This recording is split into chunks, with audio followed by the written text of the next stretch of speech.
अब बात करते हैं determination of standard electrode potential की कि कैसे निकाला जाए। पिछली बार हम लोगों ने जब बात करी थी इलेक्ट्रोड पोटेंशियल की तो हमने ये कहा था कि एक इलेक्ट्रोड लिया जाए, उसको उसी के सोल्यूशन में जैसे जिंक लिया जाए, ZnSO4 में डाल दिया जाए, लेकिन पोटेंशियल हमेशा पोटेंशियल डिफरेंस से निकलता है। और अब आपने ये जान लिया कि हाइड्रोजन का इलेक्ट्रोड पोटेंशियल 0 होता है। तो अब अगर आप किसी और मेटल को एनोड या कैथोड बना के, या कोई भी गैस इलेक्ट्रोड ही कोई दूसरा एनोड या कैथोड उसको बना के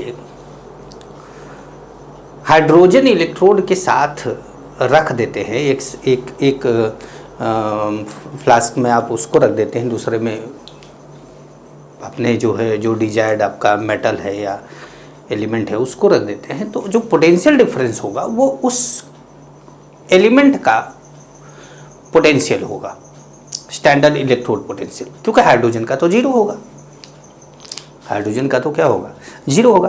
तो जैसे मान लीजिए कि डिटर्मिनेशन ऑफ ई स्टैंडर्ड, जैसे मान लीजिए कि हम एग्जाम्पल ले लें, कि हेडिंग डाल दीजिएगा determination of standard electrode potential of various electrode, determination of standard electrode potential of various electrode. ठीक है, और एक एग्जाम्पल ले लिया जाए। एग्जाम्पल में हम चाहते हैं कि standard electrode potential of zinc, standard electrode potential of zinc हम चाहते हैं। ठीक है, चलिए ठीक है। तो अब देखिए, जैसे मान लीजिए कि आपने जिंक ले लिया, Zn2+ ले लिया एक्वस, और यहाँ पर H+ ले लिया और यहाँ H2 कर दिया गैस, प्लेटिनम भी लिख सकते हैं। अब जैसे ये कैसे बना होगा, तो आपने लिया एक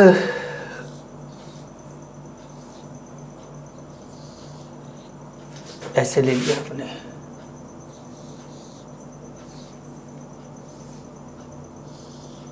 ये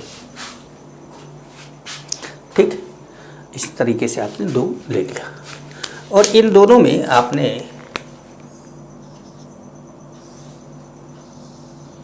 एक हाइड्रोजन इलेक्ट्रोड भी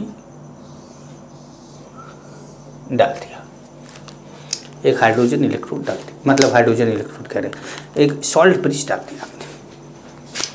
और आपने हाइड्रोजन इलेक्ट्रोड के लिए मैंने आपको एक अरेंजमेंट बताया था, उसी तरह का अरेंजमेंट आपने कर दिया, और यहाँ पर आपने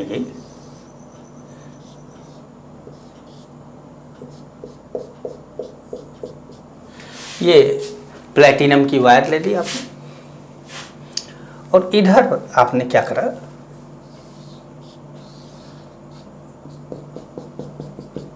ये जिंक का रॉड ले लिया। ठीक है, इधर आपने डाल दिया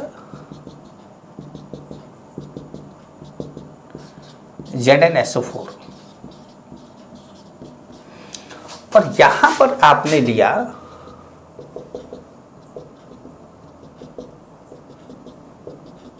यहाँ पे आपने लिया 1mH+,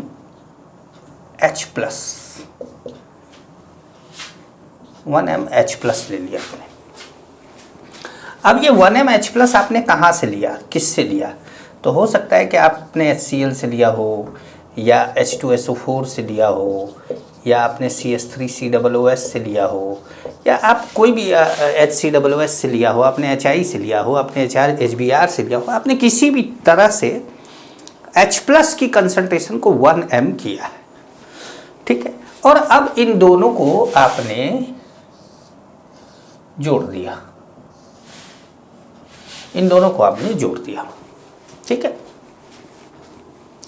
तो जब आपने ये पूरा अरेंजमेंट कर दिया तो आपको इलेक्ट्रोड पोटेंशियल इसका निकालना है, स्टैंडर्ड इलेक्ट्रोड पोटेंशियल आपको इसका निकालना है।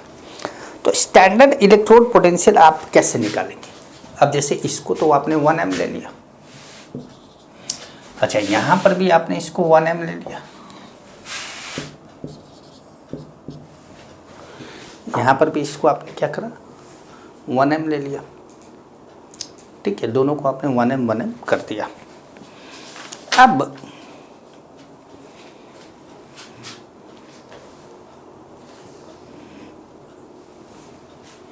अब देखिए ध्यान से, E cell is equal to E standard cell.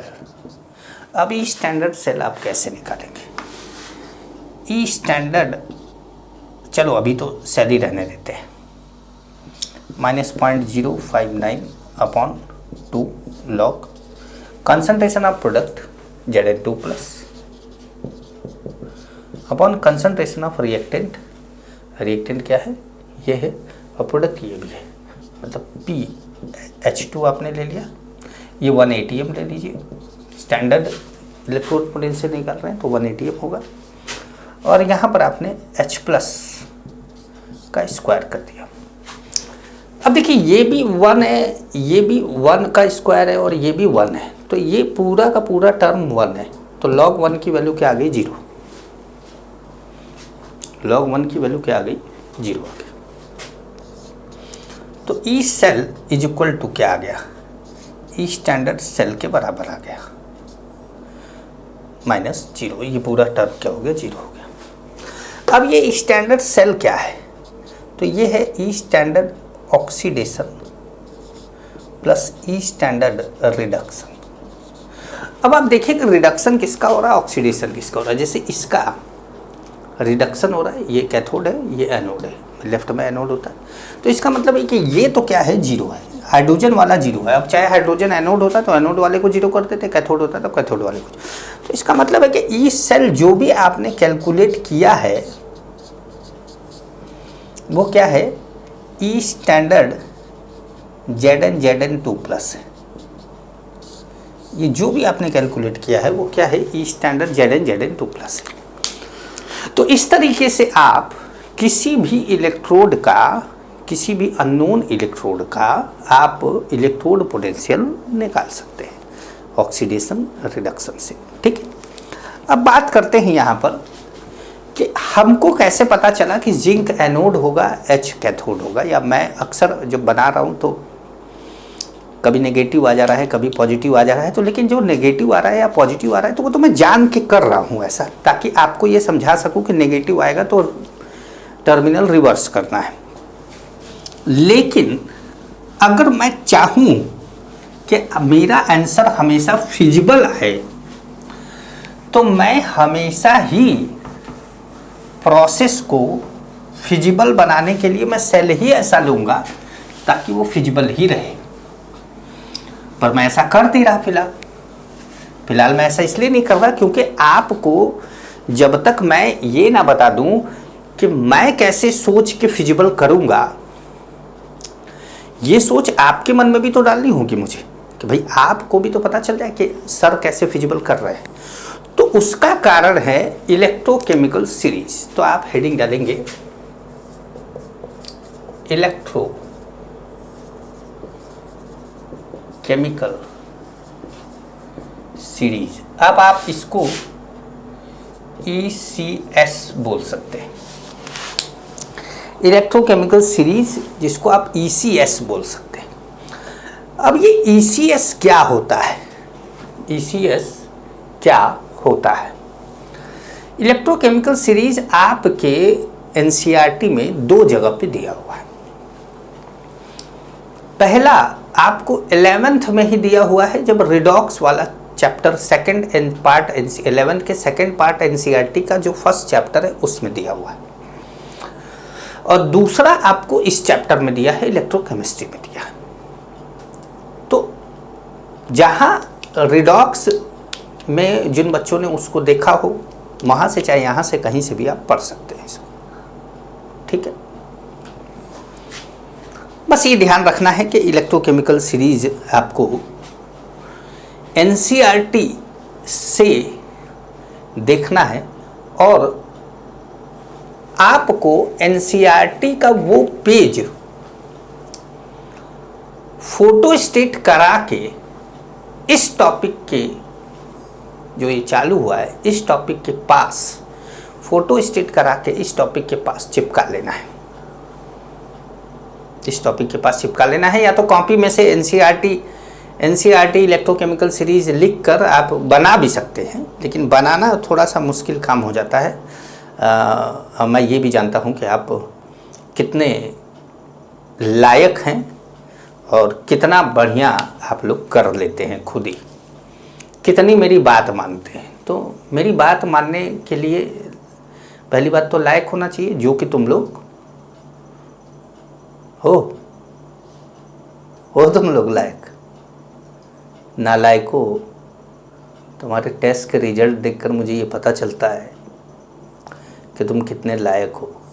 और दूसरी बात, ज़्यादातर से तुम लोग तो टेस्ट ही नहीं देते हो और एक से एक बहाना तुम लोग पास रहता है, एक से एक। अच्छा, टेस्ट नहीं दिया है, सर पूछेंगे, पहले से बहाना तैयार रखना है, क्योंकि आपको पता है पहले से कि आपको टेस्ट नहीं देना है। तो आपको टेस्ट नहीं देना है, बस आपको टेस्ट की तैयारी नहीं कर रही, खाली आपको ये तैयारी करती है कि सर को बोलना क्या है, आपको बहाने की तैयारी करनी। चलिए, तो इलेक्ट्रोकेमिकल सीरीज के बारे में 2-4 लाइन आप लिखिए, और आज का चैप्टर, आज का लेक्चर जैसे इलेक्ट्रोकेमिकल सीरीज वाला टॉपिक खत्म होगा तो उसके बाद आप उस पेज को कॉपी करके चिपका लेंगे, फोटो स्टेट करके चिपका लेंगे। ठीक है, लिखिएगा इसमें series obtain when elements are arranged in increasing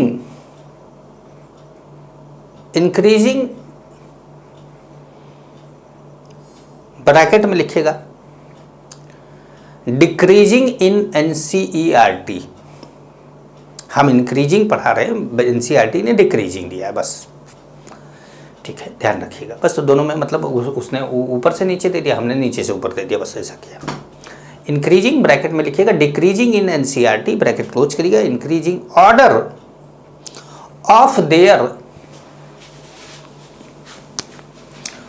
there standard reduction का मतलब रिडक्शन पोटेंशियल होगा, standard reduction potential of their standard reduction potential is known as ECS, electrochemical series. ठीक है, next point, this series give relative values of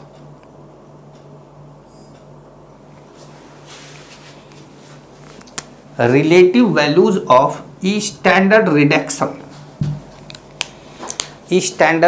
अब relative value क्यों बोल रहे हैं, क्योंकि रिलेट तो आप हाइड्रोजन से कर रहे हैं ना, हाइड्रोजन को 0 मान के।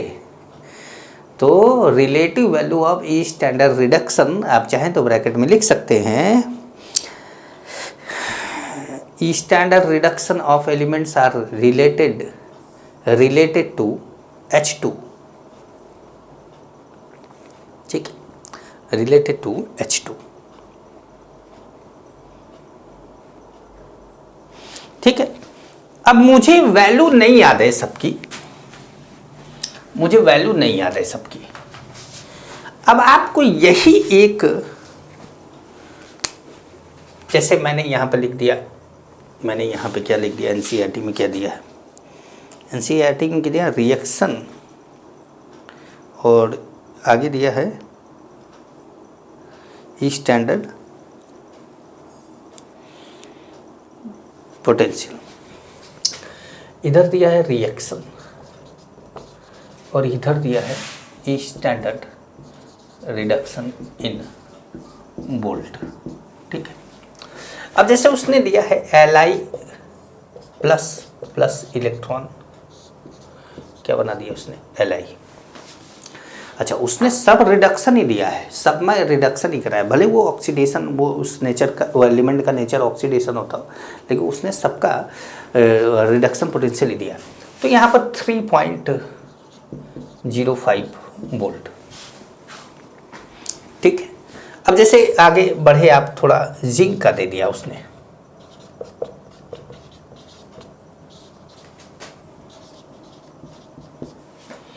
-0.76 वोल्ट। थोड़ा और आगे बढ़े आप,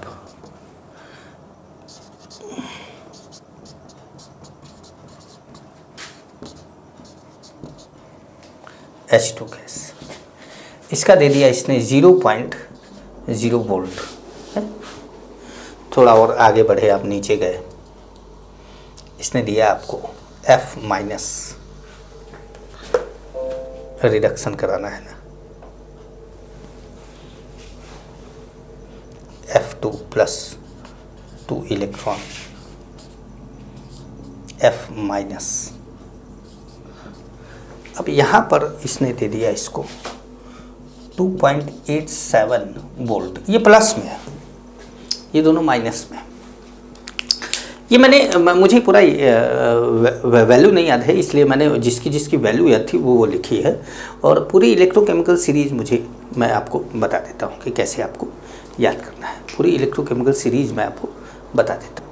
तो मैं एक ये पूरी सीरीज़ वैल्यू आपको भी वैल्यू नहीं याद करनी है, बस लिथियम की याद रखिएगा -3.05, और आप फ्लोरीन की याद रखिएगा +2.87, और हाइड्रोजन की 0। बस ये 3 आपको याद रखना, ठीक है। तो हम इंक्रीजिंग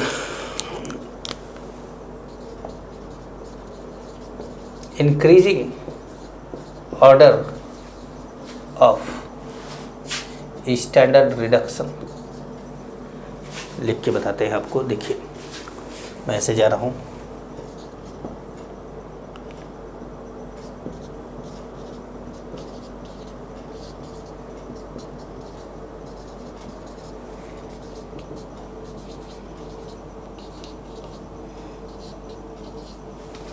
ये इसी के नीचे चल रहा है, इधर लिख रहा हूँ।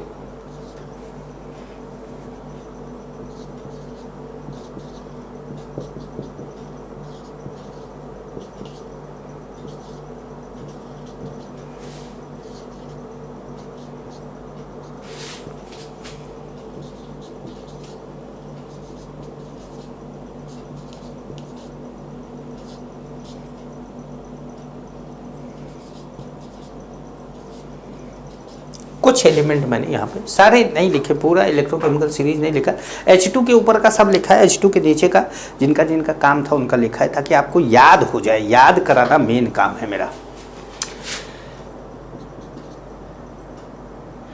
देखिए मैं आपको मैंने कोडवर्ड तो इसको जो बनाया है वो हिंदी में बनाया है, तो क्या करूँ, हिंदी में लिखूँ कि न लिखूँ, क्योंकि आप लोग बोलेंगे कि हिंदी में लिख दिए है, हमको समझ में नहीं आ रहा। तो चलिए मैं दोनों लिख दूँ, मैं दोनों लिख दूँ। ले कर कस्तूरबा का नाम, अल्लाह, और वैसे भी जहाँ पर अल्लाह का नाम आ जाए, भगवान का नाम आ जाए, वो चीज़ तो अपने आप सफल हो जाती है भाई, है। अल्लाह, मैंने जन्नत देखी है आप लोगों ने? जन्नत 2 जन्नत आई थी नहीं कि इमरान हाशमी की, जन्नत 1 जन्नत 2 है। जन्नत फेरी, क्योंकि वैसे तो आपको जन्नत देखने के लिए समझ गए ना, कैडबरी को निसंकोच फाड़ो।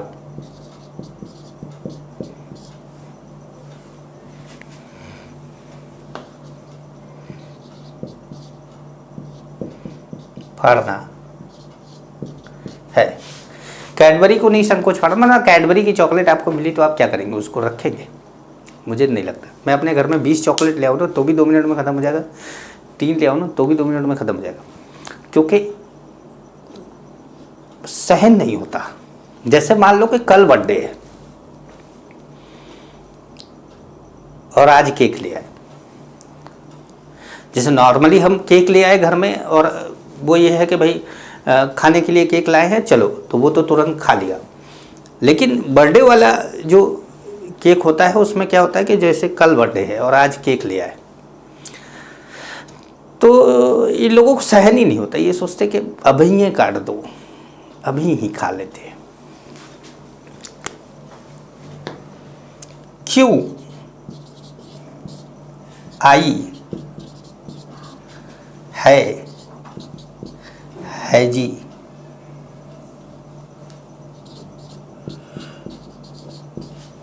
आज बाहर, क्यों आई है जी आज बाहर, कल आओ फिर। ठीक है, अब चलिए मैं इसको इंग्लिश में भी लिख देता हूँ, क्योंकि कुछ लोग हमारे यहाँ पर जो है हिंदी नहीं समझते बच्चे।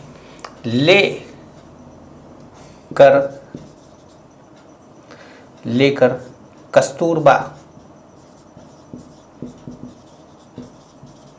कस्तूरबा जी जो थी वो गांधी जी की वाइफ थी, तो लेकर कस्तूरबा का नाम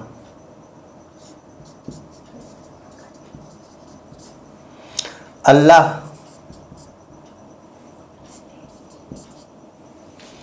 मैंने जन्नत फेरी। लेकर कस्तूरबा का नाम अल्लाह मैंने जन्नत फेरी, कैडबरी को निसंकोच फाड़ो, या कैडबरी को निसंकोच फाड़ता है। ठीक, कैडबरी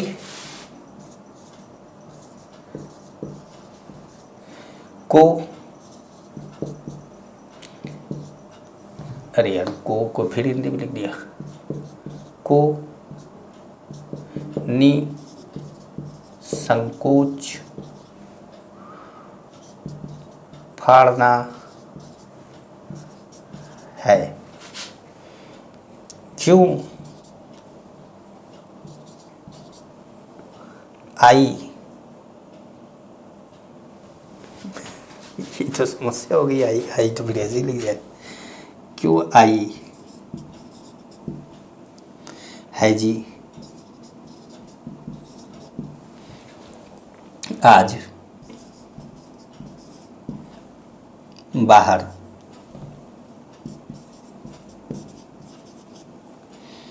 कल आओ फिर। ठीक है भाई, ये कोड वर्ड है। देखिए बड़ा सिंपल सा है। लेकर कस्तूरबा का नाम अल्लाह मैंने जन्नत फेरी, कैडबरी को निसंकोच फाड़ना है।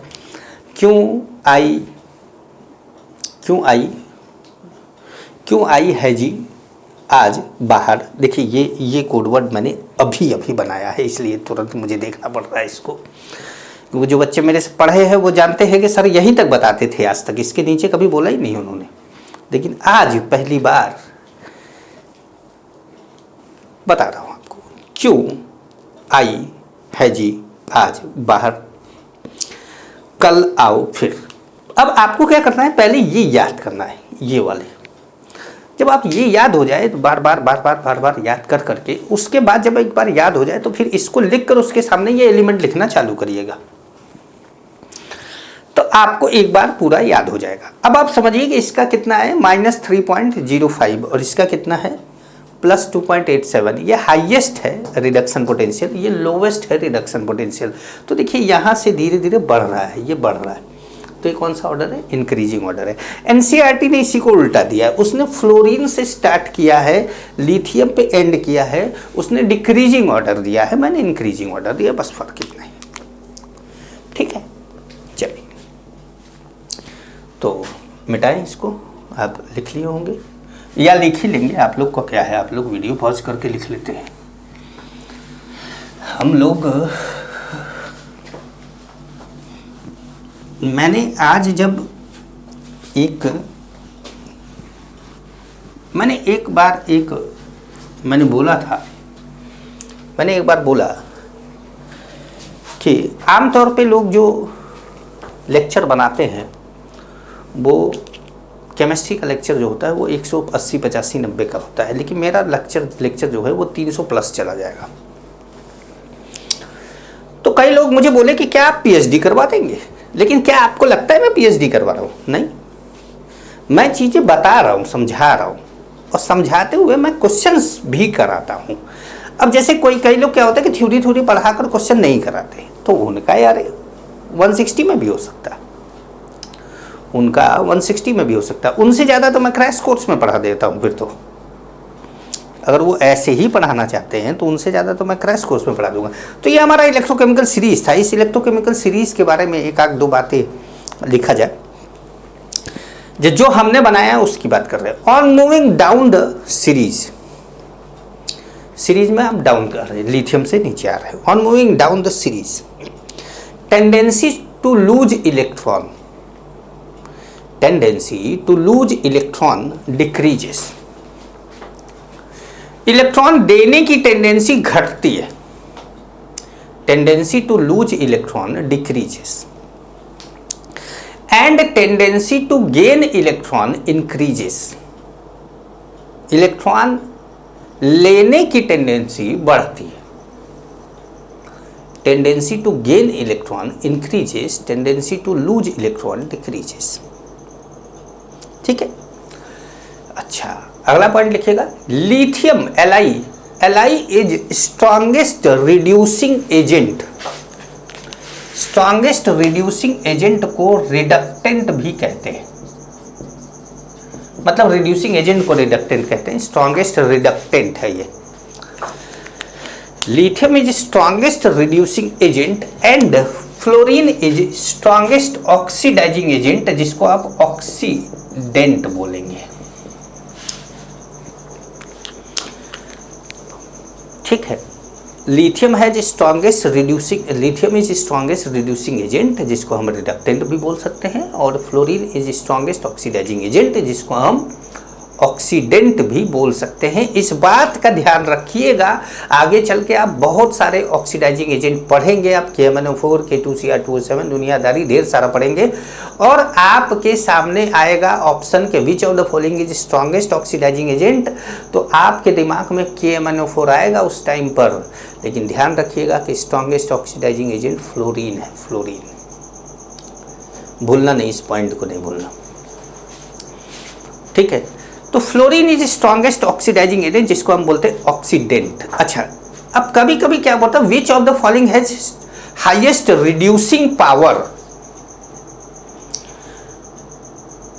तो रिड्यूसिंग पावर भी अब यही है, तो आप ये एक पॉइंट ये भी लिख लीजिएगा, इस तरीके से भी लिख लीजिएगा कि lithium has highest reducing power and fluorine has highest oxidizing power. Lithium has highest reducing power and fluorine has highest oxidizing power। ठीक है। अब आप लिखेंगे application of electrochemical series, application of electrochemical series. ठीक है, application of electrochemical series. First point लिखिएगा इसमें, higher will be the standard reduction. Standard reduction आपको ऐसे लिखना, higher will be the standard reduction of the element,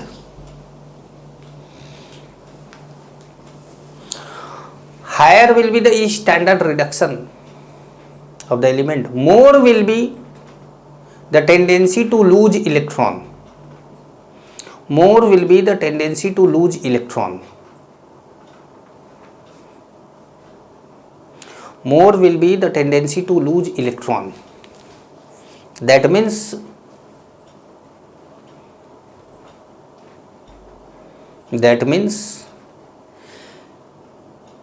element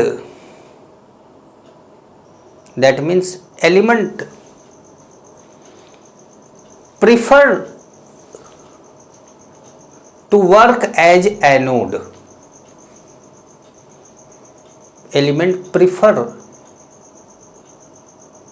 नहीं, एक minute, tendency to देखिए क्या लिखा है, higher will be the standard element, higher will be the E standard reduction of the element, more will be the tendency to gain electron, more will be the tendency to gain electron, more will be the tendency to gain electron. That means element prefer to work as cathode,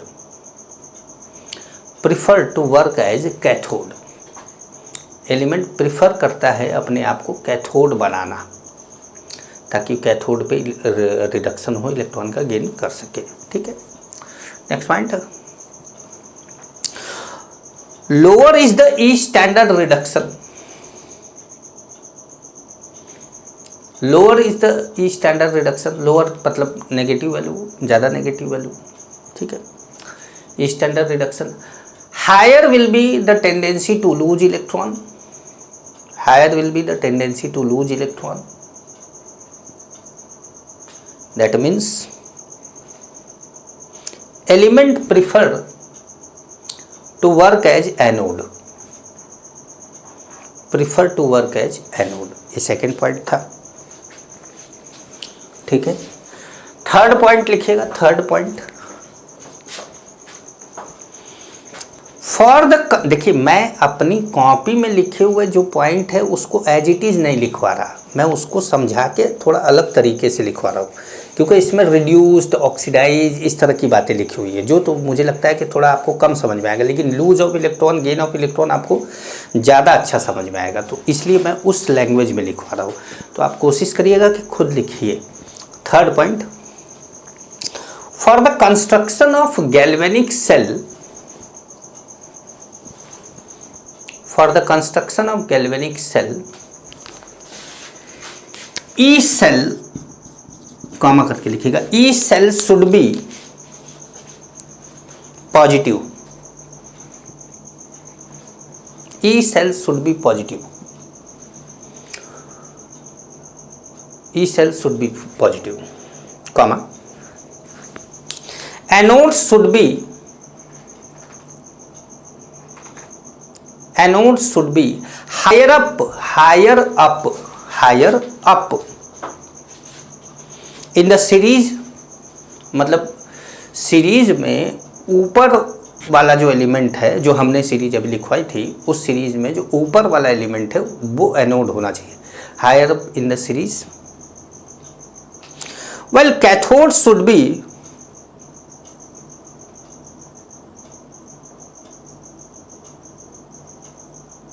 lower in the series, lower in the series with respect to anode,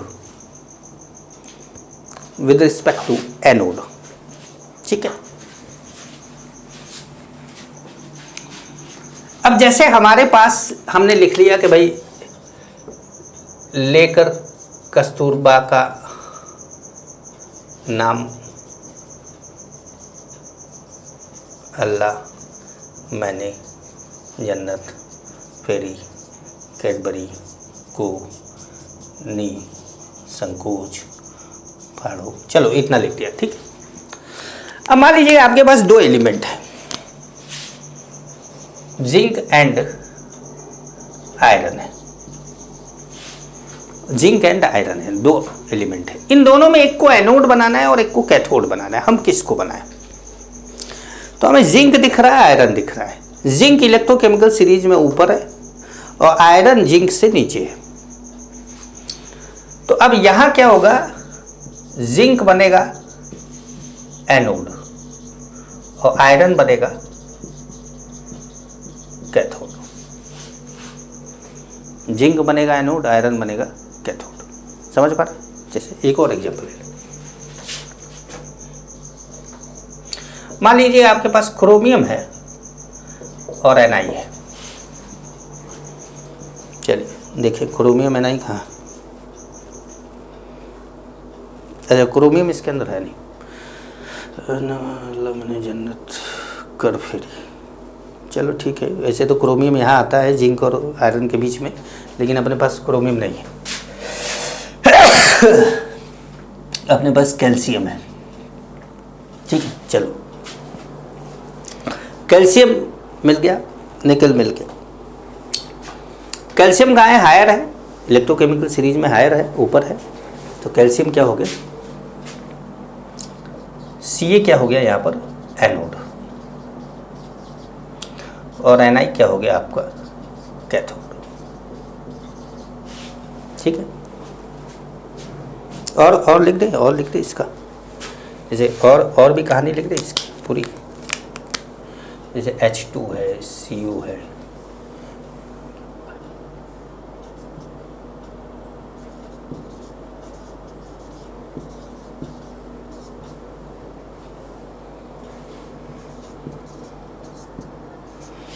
अब जैसे मैंने ये भी लिख दिया, ये जो है इसके बाद ये आ रहा है। ठीक है। अब जैसे मैंने कुछ और एलिमेंट ले लिया, मैंने ले लिया Sn एंड ले लिया कॉपर, Sn एंड कॉपर ले लिया। तो Sn देखना है कहाँ है? Sn यहाँ है। इसके नीचे अब जो भी आएगा वो कॉपर है। इसके नीचे है कॉपर, बस जगह नहीं था इसलिए इधर लिखा। इसके नीचे कॉपर है, तो Sn ऊपर है। तो Sn क्या है? एनोड है।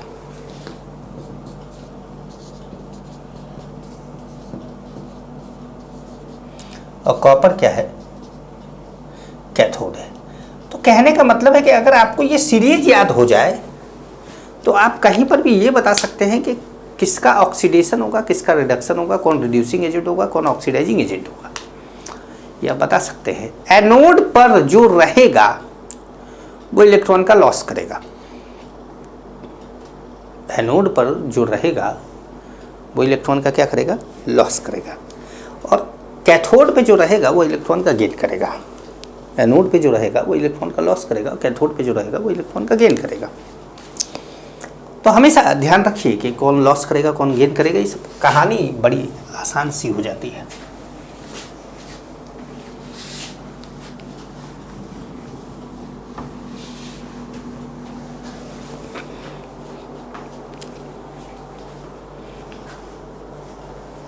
ठीक है।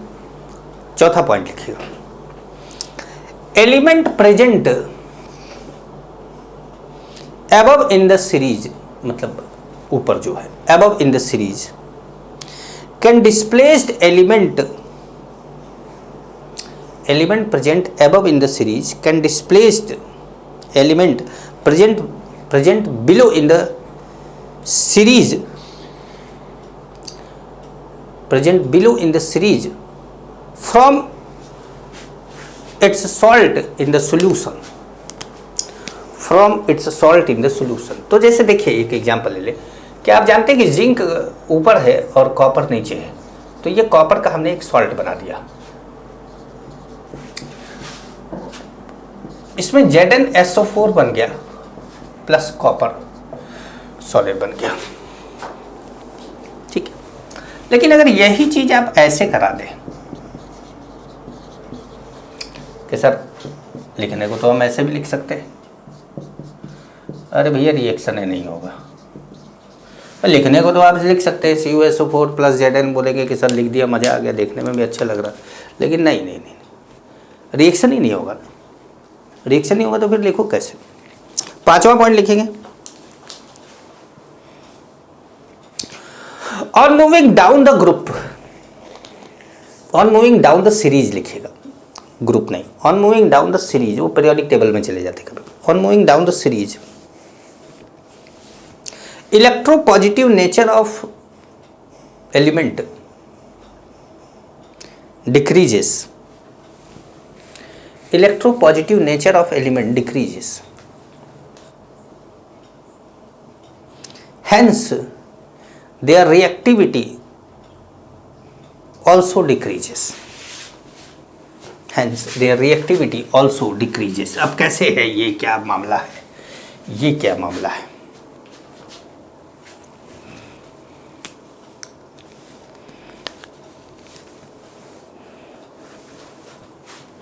जैसे देखिए Li plus H2O cold water,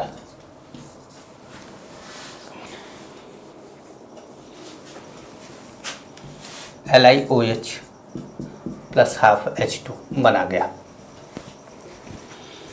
Na plus H2O cold water है, NaOH प्लस हाफ H2 बना गया, क्योंकि अभी इलेक्ट्रोकेमिकल सीरीज में काफ़ी ऊपर है। थोड़ा नीचे आते हैं, या आयरन ले लिया आपने, या CO ले लिया, या Na ले लिया। अब इसको ठंडे पानी से रिएक्ट नहीं करा सकते। ठंडा पानी आप हॉट वाटर से रिएक्ट करता है।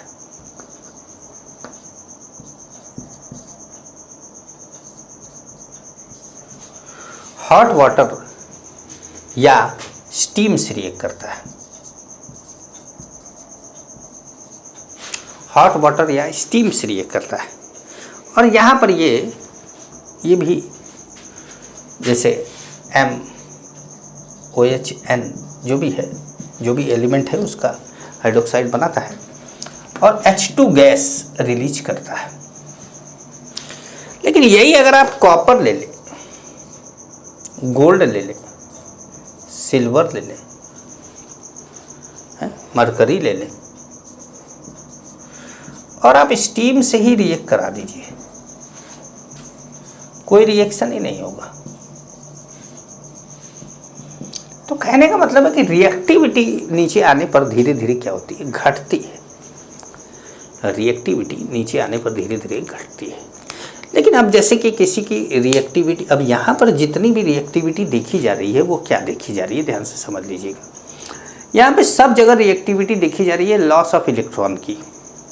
जैसे लिथियम Li प्लस में चेंज हो गया, Na प्लस में चेंज हो गया, Fe2 प्लस या Fe3 प्लस में चेंज हो गया होगा, वैसे ही CO। मतलब ये सब इलेक्ट्रॉन का लॉस कर रहा है।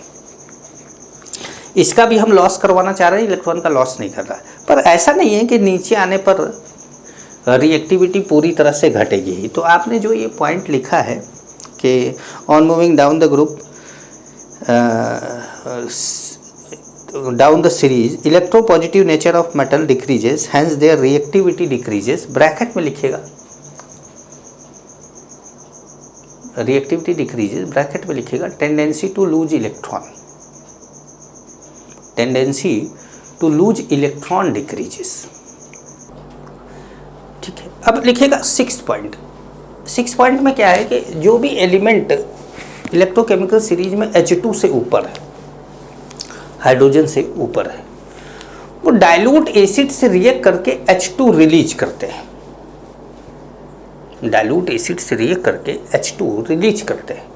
लेकिन जो एलिमेंट H2 से नीचे है, जैसे कॉपर है, गोल्ड है, सिल्वर है, ये लोग डाइल्यूट एसिड से रिएक्ट करके H2 रिलीज नहीं करते। तो आप ये लिख लीजिएगा, The element present above H2 in series, above H2 in series will release H2 gas, on reaction with the dilute acid, on reaction with dilute acid, while element present below H2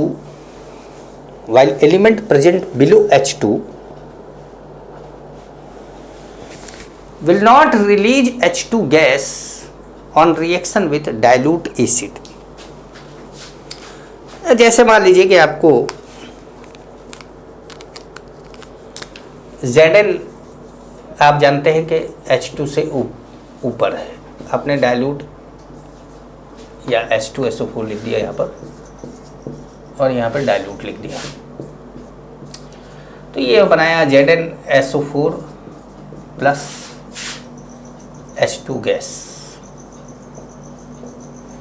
ठीक, और यही चीज आपने copper के साथ कर दी।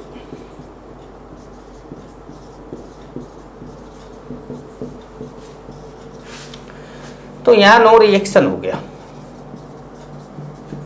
Copper नहीं, H2 release नहीं कर। मैं ये नहीं कर रहा कि कॉपर एसिड से रिएक्ट ही नहीं करता। मैं ये कह रहा हूं कि कॉपर एसिड से H2 प्रोड्यूस नहीं करता। मीनिंग को समझिएगा, बात को पकड़िएगा, ठीक है। बात को आधा अधूरा मत पकड़िएगा, पूरा पकड़िएगा, पूरा, ठीक है। अब हेडिंग डालेंगे आप types of galvanic cell. Types of galvanic cell.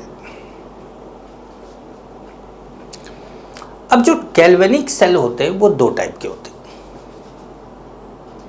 एक तो होता है नॉर्मल सेल, जिसमें एक एनोड होगा एक कैथोड होगा, दो अलग अलग एलिमेंट हो गए। और एक होता है कंसंट्रेशन सेल, जिसमें एनोड और कैथोड दोनों सेम मटेरियल के बनाए जाते हैं। दोनों तरफ ही सिल्वर है, दोनों तरफ ही कॉपर है, दोनों तरफ ही जिंक है, इस तरीके से उसको कंसंट्रेशन सेल बोला जाता है। तो टाइप्स ऑफ गैल्वेनिक सेल है, इसमें पहला लिखेगा नॉर्मल गैल्वेनिक सेल। पहला लिखेगा normal galvanic cell.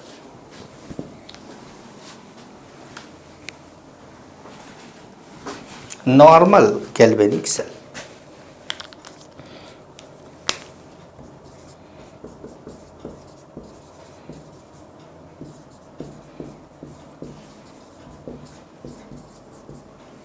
Normal galvanic cell, इसमें लिखिएगा galvanic cell in which flow of electron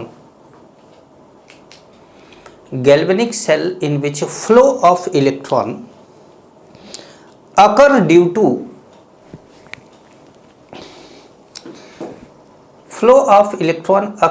to difference in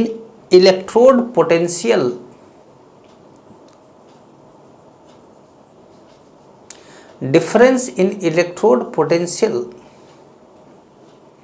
of anode and cathode called normal galvanic cell. Normal galvanic cell. Next point. In normal galvanic cell,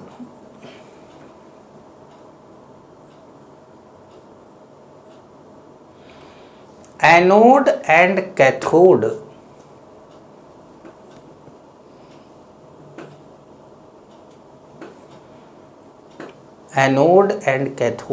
are of different element.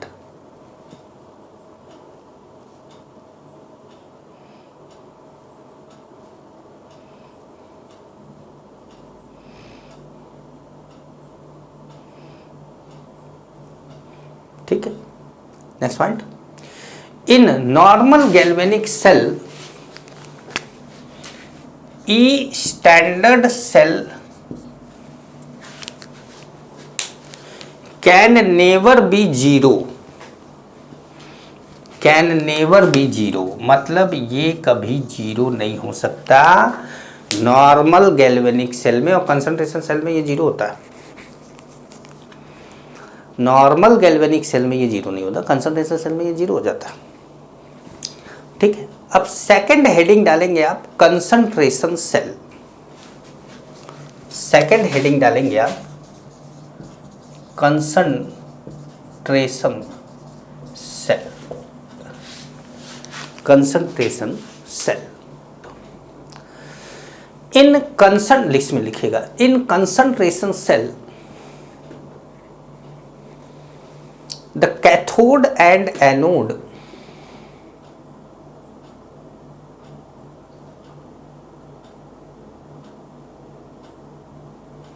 are formed by same element.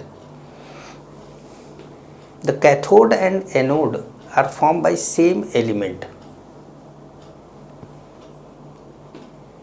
Same element. अब same element का cathode बना दिया आपने, anode बना दिया। ठीक है। Silver का ही कैथोड है, सिल्वर का ही एनोड है। कॉपर का ही कैथोड है, कॉपर का ही एनोड है। जिंक का ही कैथोड है, जिंक का ही एनोड है। आपने सेम एलिमेंट का कैथोड एनोड दोनों बना दिया, तो अब फ्लो ऑफ इलेक्ट्रॉन कैसे होगा? क्योंकि दोनों तरफ तो इलेक्ट्रोड का पोटेंशियल तो दोनों तरफ सेम हो गया। तो इलेक्ट्रोड का पोटेंशियल जब दोनों तरफ सेम हो गया तो पोटेंशियल डिफरेंस तो जीरो हो गया ना। तो फिर फ्लो ऑफ इलेक्ट्रॉन कैसे होगा, तो वो ही लिखा जाए, लिखिएगा, अगला पॉइंट लिखिएगा। In this cell flow of electron occur due to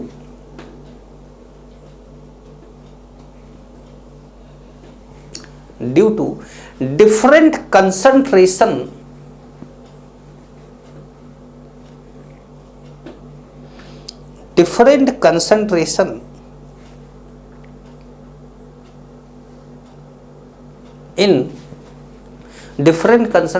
in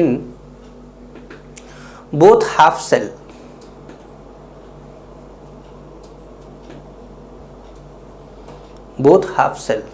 bracket में लिखिएगा, also due to different pressure in both half cell, also due to different pressure in both half cell।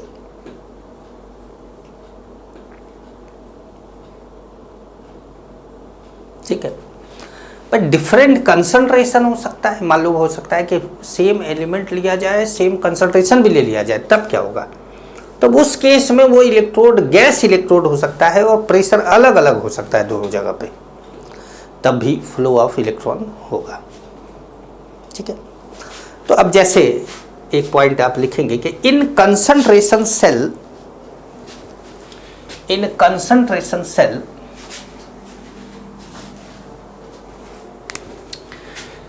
E standard cell is always zero। In concentration cell E standard cell is always zero। अब जैसे मान लीजिए कि आपने ले लिया zinc का anode बना दिया आपने,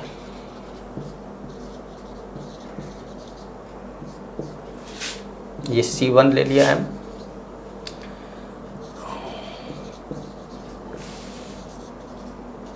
और जिंक का ही कैथोड बना दिया आपने, C2M ले लिया। जिंक का एनोड बना दिया, जिंक का कैथोड बना दिया आपने। ठीक है, अब मान लीजिए कि आपको ई स्टैंडर्ड सेल निकालना है, तो आप जानते हैं कि ई स्टैंडर्ड ऑक्सीडेशन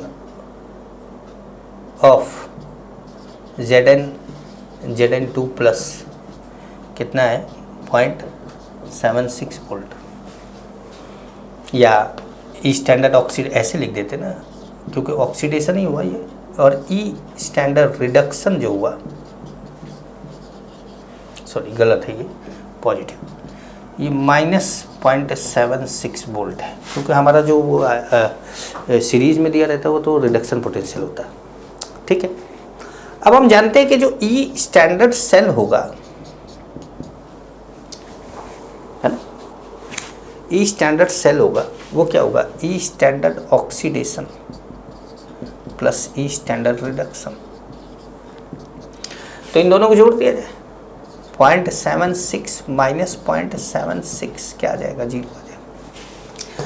तो ई स्टैंडर्ड सेल हमेशा ही 0 आता है, स्टैंडर्ड सेल हमेशा ही 0 आता है। ठीक है, तो कंसंट्रेशन सेल जो है वो, अब कंसंट्रेशन सेल जैसे यहाँ पर हम 2 टाइप का बताने की बात करें कि 2 टाइप का है, लेकिन अब मैं यहाँ पर 2 टाइप नहीं बोलने वाला हूँ, मैं कंसंट्रेशन सेल केवल बोलने वाला हूँ, कंसंट्रेशन सेल। अब वो गैस इलेक्ट्रोड होगा तो गैस की तरफ भी बात कर लेंगे। ठीक है, तो कंसंट्रेशन सेल में अगर मान लीजिए कि आपके पास एक Mn plus aqueous, Mn plus aqueous, M solid है। ठीक है, इसका कंसंट्रेशन हमने C1 मान लिया और इसका कंसंट्रेशन हमने C2 मान लिया। ठीक है, ध्यान से समझिएगा। ठीक है, समझ आ रहा। अब आप इसको लिखेंगे कैसे, इसको आप लिखेंगे ऐसे, M plus Mn plus aqueous M N plus aqueous plus M solid. तो अब ध्यान से समझिएगा, ये यहाँ है भाई प्रोडक्ट साइड होगा ये क्योंकि ये रिएक्टेंट, ये प्रोडक्ट, ये रिएक्टेंट, ये प्रोडक्ट, तो ये प्रोडक्ट साइड है, तो ये क्या है C1 है, और ये रिएक्टेंट साइड है, ये क्या है C2 है। ठीक है, अब हमने बोला E cell is equal to E standard cell minus 0.059 upon N log concentration of product upon concentration of reactant. मतलब ये कंसंट्रेशन कहाँ है, ये कैथोड पर है और ये कहाँ है एनोड पर। तो anode concentration upon cathode concentration, कोई दिक्कत, anode concentration upon cathode concentration, और ये क्या हो गया 0 हो गया।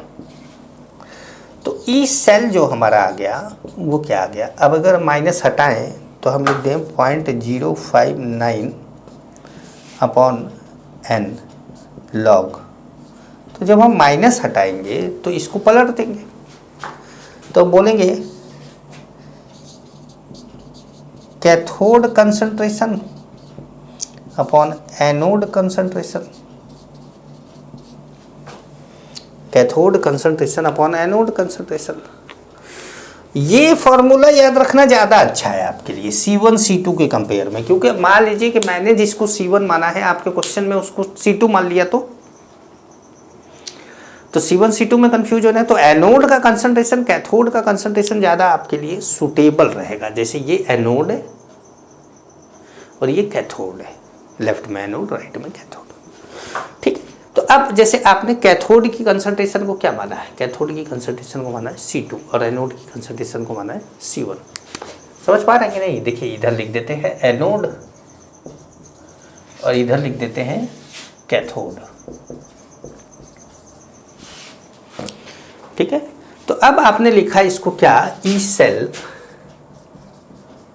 Is equal to 0.059 upon N log C2 अपॉन C1। ये फॉर्मूला तो मैंने निकाल दिया C2 अपॉन C1, लेकिन आपको C2 अपॉन C1 की जगह पे ये याद रखे तो ज़्यादा अच्छा।